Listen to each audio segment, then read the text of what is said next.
지난 줄거리 한 부녀가 동물 가죽을 뒤집어 쓴 괴물들이 사는 마을에 잘못 들어섰다. 이곳에서 인간은 사육당하는 가축이자 이 동물 인간들이 나눠 먹는 주식이었다. 그날 농장 일꾼인 살쾡이는 사슴머리가 생체 해부를 하는 모습을 지켜보다가 갑자기 기억이 되살아났다. 원래 인간이었던 자신이 이 동물 인간들에게 죽임을 당해 잡아먹혔다는 사실을 떠올렸다. 살쾡이로 살아온 지 벌써 10여 년.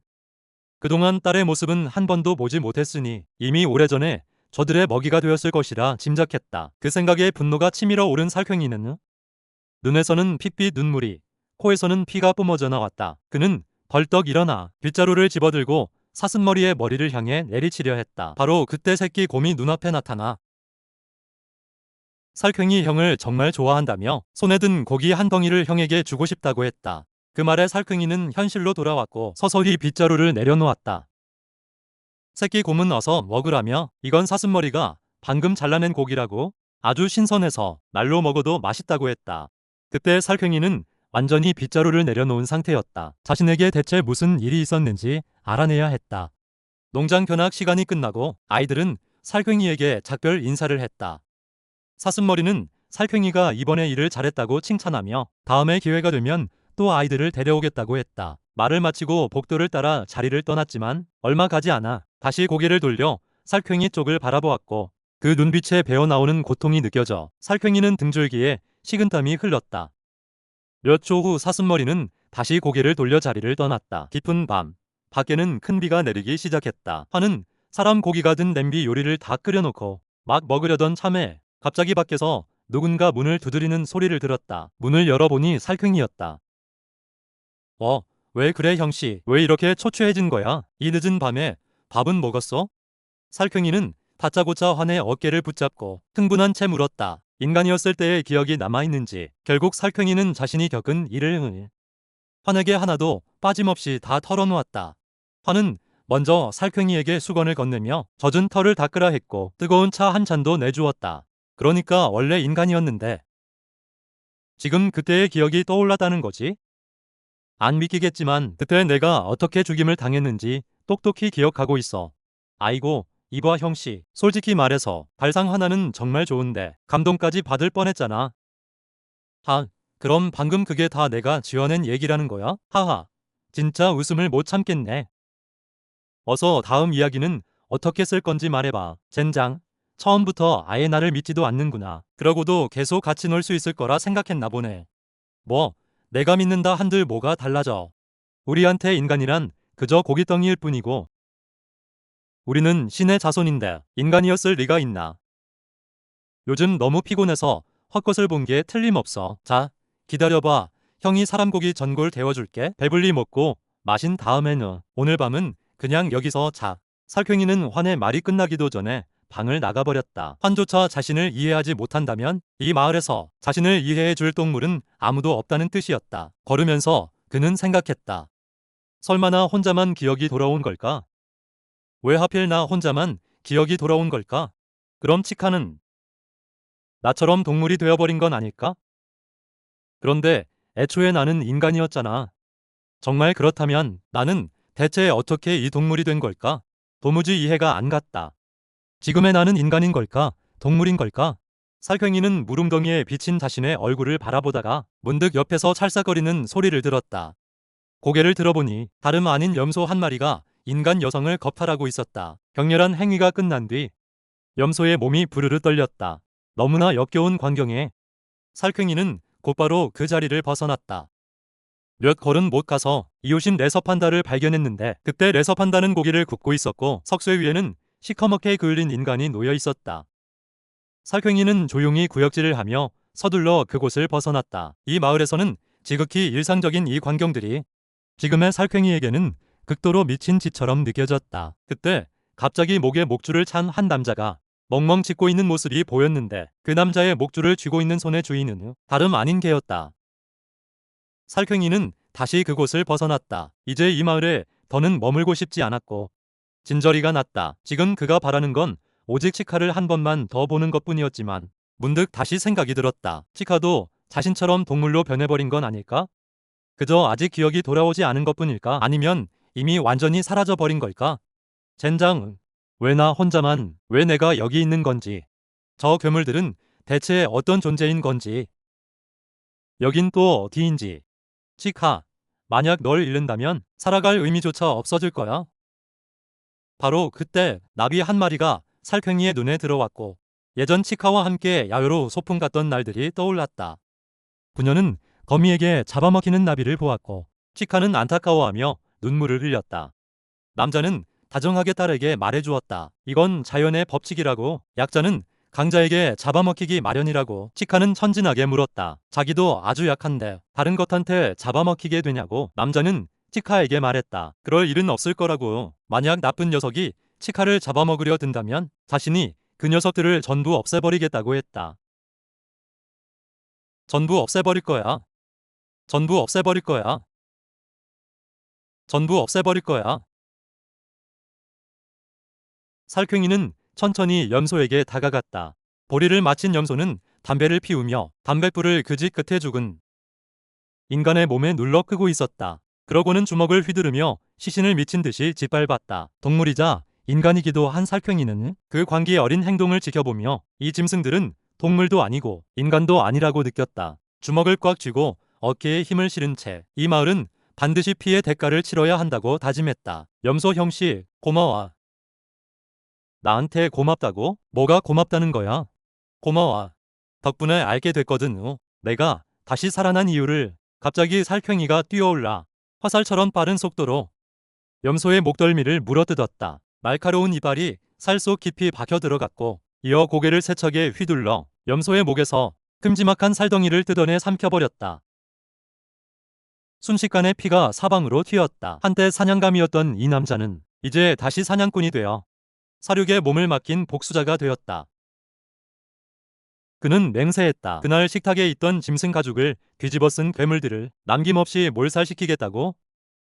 다음 날 아침 영양 한 마리가 염소의 집 문을 계속 두드렸지만 아무런 응답도 없었다. 분명 오늘 같이 낚시하러 가기로 약속했는데 이 녀석 어제 너무 마신 거 아니야. 그가 대답할 리 없었다. 이미 이 시각 염소는 살쾡이의 뱃속으로 사라진 뒤였으니까. 이는 살쾡이가 요 며칠 만에 처음으로 배불리 먹은 식사였다. 역시 동물의 고기야말로 기가 막히게 맛있다고 그는 생각했다. 그 후로 마을에는 잇따라 여러 동물의 잘린 머리가 나타났고 마치 의도한 듯 늘 가장 눈에 띄는 자리에 놓여 있었다. 마치 누군가 이 마을에 던진 선전포고 같았다. 지금까지 발견된 동물의 머리만 8개, 그리고 2마리는 행방이 묘연했다. 범인의 표적은 매우 분명했으니 죽은 건 하나같이 권력을 가진 특권층 동물들 뿐이었다. 다들 범인이 노동 계급의 누군가일 거라 추측했고 가축이나 반려동물로 길러지는 인간의 짓일 수도 있다고 했지만 그렇다고 해도 인간 혼자서는 그런 힘을 낼 수 없다며 의아해했다. 그때 사람 팔뚝을 뜯어 먹던 곰이 입을 열었다. 범인이 누구든 상관없다며 인간이든 동물이든 찾아내서 죽이면 그만이라 했다. 자신이 그놈을 반드시 찾아내 갈기갈기 찢어놓겠다며 안 그러면 발톱과 이빨이 왜 있겠냐고 했다. 실례, 너희 같은 염소들한테 이런 얘기를 하는 건 그야말로 쇠귀의 경읽기라며. 그때 사슴머리가 문을 밀고 들어와 탁자 위에 놓인 멧돼지의 머리를 보고 슬픔에 눈물을 흘렸다. 이어서 그는 타고난 언변을 발휘해 그 자리에 있던 모든 동물의 열광적인 감정을 끌어올렸고 그 결과 동물들은 하나같이 자신들이 고귀한 신의 자손이라 굳게 믿게 되었으며 범인은 반드시 험한 죽음을 맞을 것이라 외쳤다. 동물들이 구호를 외치는 동안 사슴머리는 이참에 정신적으로도 자신의 입지를 더욱 굳혔다. 하지만 힘이 가장 센 곰은 그 자리를 떠났다. 그는 자신이 이런 생각 없는 동물들과는 완전히 다르다고 여겼다. 신의 자손이라니 그런 걸 믿는다는 게 우스울 뿐이었다. 우리 같은 부류는 어디를 가든 그저 짐승일 뿐이라고 생각했다. 그에게 권력이나 지위 따위는 아무 의미도 없었고 그가 믿는 건 오직 자신의 날카로운 이빨과 단단한 근육 그리고 맛있는 먹을거리뿐이었다. 바로 그때 그의 코끝에 한 폐가에서 희미한 피냄새가 흘러나오는 것이 느껴졌다. 그 냄새를 맡자 두 눈이 번쩍였다. 그에게는 피가 묻은 고기라면 무엇이든 상관없었으니 인간이든 동물이든 가리지 않았다. 그 역시 우연히 한 번 동족의 고기를 맛본 뒤로 그 맛을 도무지 잊지 못하고 있었다. 비록 그것이 같은 종족의 고기일지라도. 하지만 그가 미처 몰랐던 것은 이 피 냄새가 사실 살쾡이가 모아둔 미끼였다는 사실이었다. 갑자기 칼 한 자루가 곰의 코에 꽂혔고 살쾡이가 이미 지붕에서 뛰어내린 뒤였다. 살쾡이는 곧바로 깨달았다. 이 정도로는 치명상을 입힐 수 없다는 것을. 곰은 살쾡이를 붙잡으려 했지만 날렵하게 피해버렸다.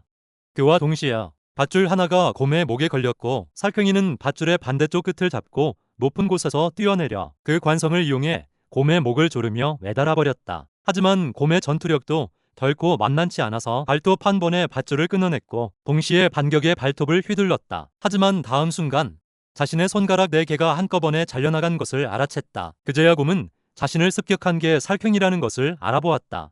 곰은 맷집도 좋고 힘도 세지만 살쾡이는 남다른 반응 속도를 지닌 타고난 사륙의 천재였다. 그뿐만이 아니었다.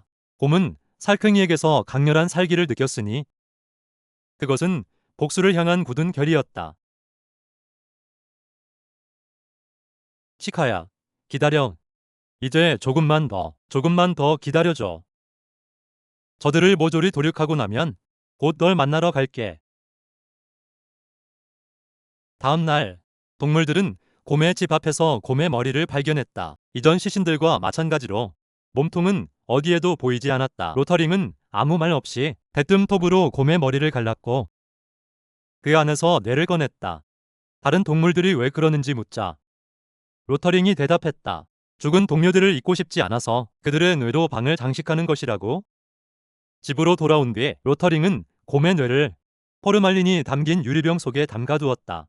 두 사람은 이 마을이 세워질 당시 가장 먼저 이곳에 정착한 주민이었고 곰은 로터링의 비밀을 아는 유일한 존재였다. 둘은 자주 함께 이야기를 나누곤 했다.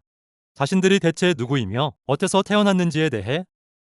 시선을 옮겨보면 로터링의 방 벽에는 약물에 담긴 뇌들이 빼곡히 진열되어 있었다. 그는 곰의 뇌 냄새를 찬찬히 맡아보고 혀로 그 맛을 핥아보았다. 그때 갑자기 텐트 쪽에서 쿵 하는 소리가 들렸고 돼지 머리 하나가 대굴대굴 굴러 방 안으로 들어왔다. 그것은 한때 로터링의 부하였던 자로 살쾡이가 그의 목을 베어 로터링에게 보내는 선전포고로 삼은 것이었다. 살쾡이는 총을 든 채 문을 열고 안으로 들어와 매섭게 말했다. 그때 그 연회에 있던 자들 중 이제 남은 건 너 하나뿐이라고. 네가 나와 내 딸에게 했던 것처럼 너도 비참하게 죽으라고 했다. 말을 마치고 살쾡이는 총구를 로터링의 뒤통수에 겨눴다. 로터링이 반격을 시도하려 했지만 살쾡이는 그대로 방아쇠를 당겨 그의 머리를 산산조각 냈다. 부서진 머리가 흔들리며 바닥에 쓰러졌다. 살쾡이는 남은 반쪽 머리를 향해 다시 한 발을 쏘았다. 로터링이 완전히 죽었는지 확인하기 위해서였다. 마침내 원수를 갚은 살쾡이는 홀가분한 미소를 지었다. 저 세상에서 딸도 자신을 칭찬해 줄 것 같았다. 조금만 기다려, 치카야. 아빠가 이제 너를 만나러 갈게. 그렇게 방아쇠를 당기던 그 순간 등 뒤에서 낯익은 목소리가 들려왔다. 그 목소리에 온몸의 털이 곤두섰다. 역시 내 짐작이 맞았군. 인간에게는 그런 완력이 없고 반응 속도로도 곰을 이길 수는 없을 테니까. 지금 넌 인간이 흉내 낼 수 없는 뛰어난 감각을 지녔으니 오히려 행복해해야 하지 않겠어? 살쾡이가 고개를 돌려보니 다가온 이는 다름 아닌 로터링이었다. 어떻게 된 거지? 분명 내가 죽였는데. 그건 내가 만든 인형일 뿐이야. 자주 여기에 놓아두고 나 자신은 지하실에 있곤 하지. 난 생명에 대한 연구에 관심이 많거든. 호기심이 사람의 잠재력을 무한하게 만들지. 보아하니 기억이 돌아온 모양이군. 정말 근사해. 육체와 정신의 완벽한 결합이라니 정말 뜻밖의 수학이야. 그전까지 대체 얼마나 많은 희생을 거쳐야 했는지.